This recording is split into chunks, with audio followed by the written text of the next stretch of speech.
thank the Home Secretary for her statement, and I join the whole House in condemning the frightening attack at Western Jetfoil, in sending our sympathy to all those who were impacted, and indeed our thanks to all who responded so professionally. But, Madam Speaker, responsibility for the disaster and dysfunction at Manston and the unlawful detention conditions there lies squarely with the Home Secretary herself and her predecessors. She and they knew what was happening, including the numbers arriving, and she was provided with advice that, by all accounts, she did not act on. Now, she's very carefully said that she did not block hotel use, but did she at any point avoid supporting new procurement? And if not, why is it that we heard that her successor, or predecessor, depending on which way you look at it, had to intervene?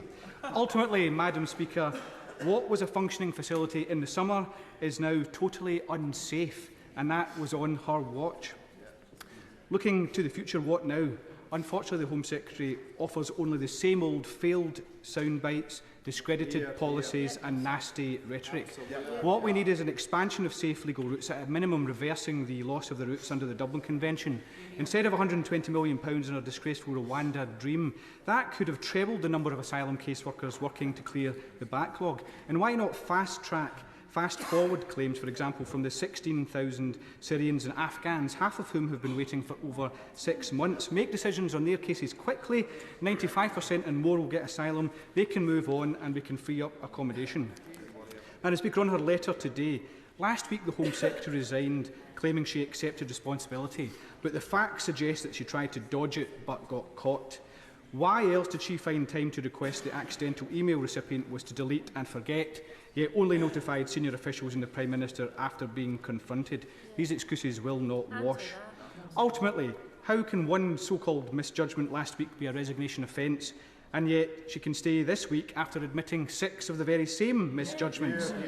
She said no documents were top secret, but how many were marked official and sensitive?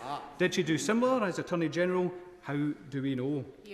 Madam Speaker, her return so quickly after an admitted ministerial code breach is a farce. It reflects poorly on her and poorly on the Prime Minister. Both should think again so that someone else can get on with the real work. Thank you, Madam Deputy Speaker. I refer the honourable gentleman to the letter that I sent today to the Chairman of the Home Affairs Select Committee. I've been upfront about the details of my diary on the 19th of October. Cooperative with any review that's taken place. I've apologised, I've taken responsibility, and that's why I resigned. I hope the House will see that I'm willing to apologise without hesitation for what I've done and any mistakes that I've made. But what I will not do, under any circumstances, is apologise for things that I haven't done. It's been said that I sent a top-secret document. That's wrong. It's been said that I sent a document about cybersecurity. That's wrong.